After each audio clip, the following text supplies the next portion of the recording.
Bueno, ¿qué tal? Buenas tardes. Nosotros somos el Grupo 7, compuesto por Germán Cáceres, Gabriel Maiori y yo, Santiago Lorenzo.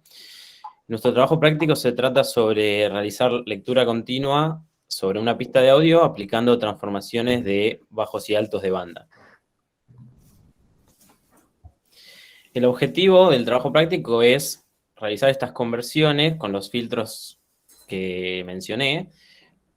¿Y cómo lo vamos a hacer? Lo vamos a hacer aplicando transformaciones matemáticas, específicamente utilizando la transformada de Fourier para poder aplicar los diferentes filtros utilizando ciertos criterios que vamos a ir refinando a medida que lo vayamos probando.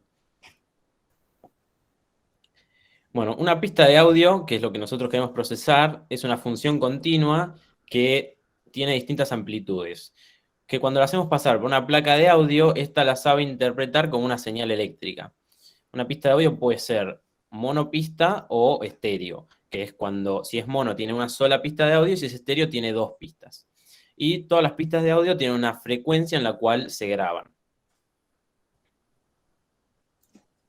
Bueno, y ahora pasamos a ver qué herramientas utilizamos para este desarrollo. El lenguaje que usamos en este caso es Python y en conjunto de tres bibliotecas. NumPy, que provee todas las funciones matemáticas complejas. Es CP, que la utilizamos para trabajar con la pista de audio. Y Matplotlib, que la utilizamos para realizar los gráficos. En este caso, la pista que usamos es de un formato WAV, es un modo estéreo. Y por más que fue una recomendación del profesor, elegimos un tema de Cristian Castro porque observamos que es una canción que tiene una gran combinación de altos y bajos en su pista. Y es un buen ejemplo para hacer la demostración. Bien, yo voy a pasar a comentar un poco sobre el proceso. El script que estuvimos trabajando tiene 4 modulitos importantes a destacar. El primero es la lectura del audio y la separación de las pistas y el sampling. El sampling es el muestreo con el que se va a estar ejecutando, bueno, el filtrado después, ¿no? Depende de qué canción estemos trabajando y cómo esté grabada. Bueno. Nosotros podemos ver, y como comentaba Santiago recién, que tenemos una pista de audio que tiene 2 canales. Acá podemos ver cómo levantamos el número de canales y después calculamos el largo de la canción para poder graficarlo. Después viene, bueno, la parte importante, ¿no? Que es pasar del dominio del tiempo al dominio de la frecuencia. Esto lo hacemos aplicando Fourier. Por suerte toda la matemática compleja está resuelta dentro de las librerías. Después la siguiente parte, que es la importante, es la aplicación del filtro propiamente dicho dentro de... Perdón, ahí está. Están sonando notificaciones. Bien. Lo que es importante destacar son 2 cosas, el order y el cutoff. El cutoff es la frecuencia de corte a la que vamos a aplicar los filtros. Nosotros estamos trabajando con 500 Hz, que es lo que está aquí escrito. ¿Por qué 500 Hz? Porque nos pareció que es un punto de corte donde se puede apreciar bien el cambio de la canción sin necesidad de destrozar la canción, propiamente dicho.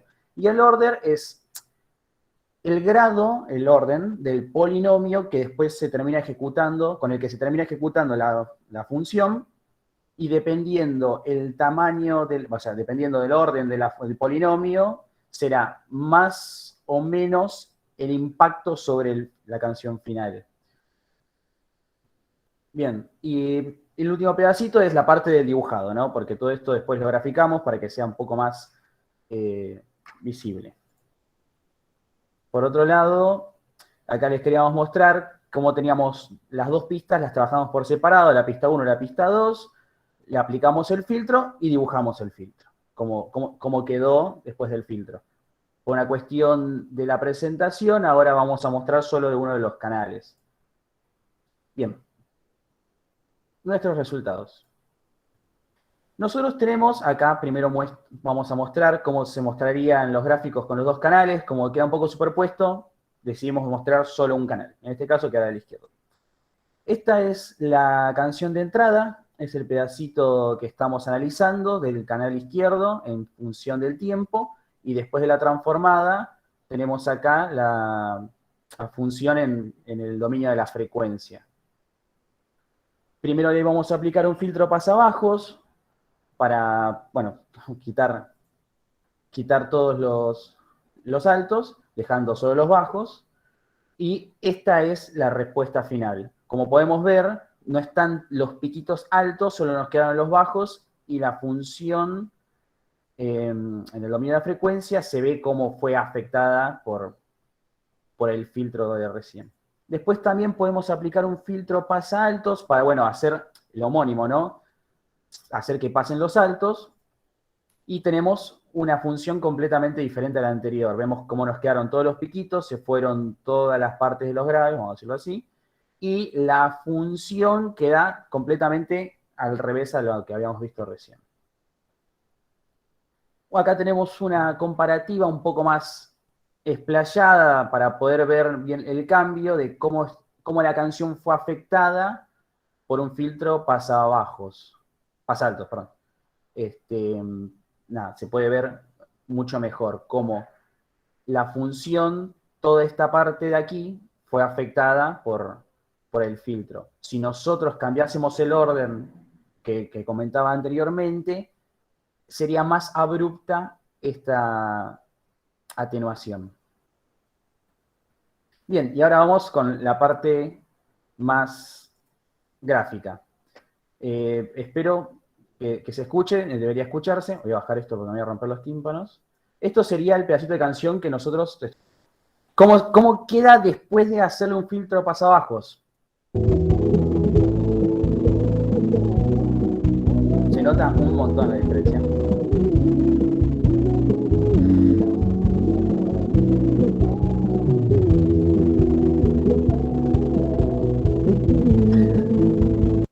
Y así es como queda con un filtro. Y bueno, como un bonus track, lo que queríamos ver es qué pasa cuando pasamos esta pista por un pasabanda, es decir, hacemos un filtro de los altos y los bajos. En el gráfico de la amplitud vemos que no hay picos, prácticamente es casi homogéneo. Y en el gráfico de frecuencias vemos que la misma queda dentro de los puntos de corte que habíamos definido anteriormente. Y bueno, un ejemplo de cómo sería. El enlatado. Bien. ¿Qué conclusiones podemos sacar de jugar a ser DJs y sintetizar la canción? Si querés, arrancá vos, Germi. Bueno, en primer medida lo que podemos decir es que el orden del filtro que nosotros definimos puede ser muy agresivo debido a que la cantidad de polos que puede llegar a haber en la ecuación. Esa es una conclusión. Y otra es que dependiendo de la frecuencia de corte que nosotros elijamos, puede afectar en mayor o en menor medida la respuesta frecuencial en el resultado final de la pista. Claro, este es un claro ejemplo, ¿no? De cómo el procesamiento de las señales, propiamente dicho, afecta la respuesta, ¿no? En frecuencia de la señal. Y después, algo que pudimos notar recién es que la amplitud de la señal cayó en 3 dB por cómo quedó hecho nuestro script, que es más o menos lo normal, lo que produce que la potencia caiga a la mitad. Y fíjense que la primera canción la escucharon como más fuerte, o sea, el audio de la pista original la escucharon más fuerte, y las otras la escucharon como más bajito, entre comillas.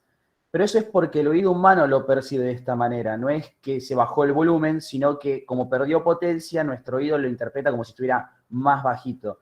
Estos son los principios con los que, bueno, trabajan a una escala mayor en electrónica y matemática los diferentes sintetizadores, o a su vez, la televisión misma, supongo que a todos nos ha pasado, que estás viendo algo en la tele y cuando salta la publicidad, como que suena más fuerte. No es que le suben el volumen, porque propiamente la tele está al mismo volumen, todos lo sabemos, pero se escucha más fuerte porque juegan las empresas con la potencia a la que sale la señal.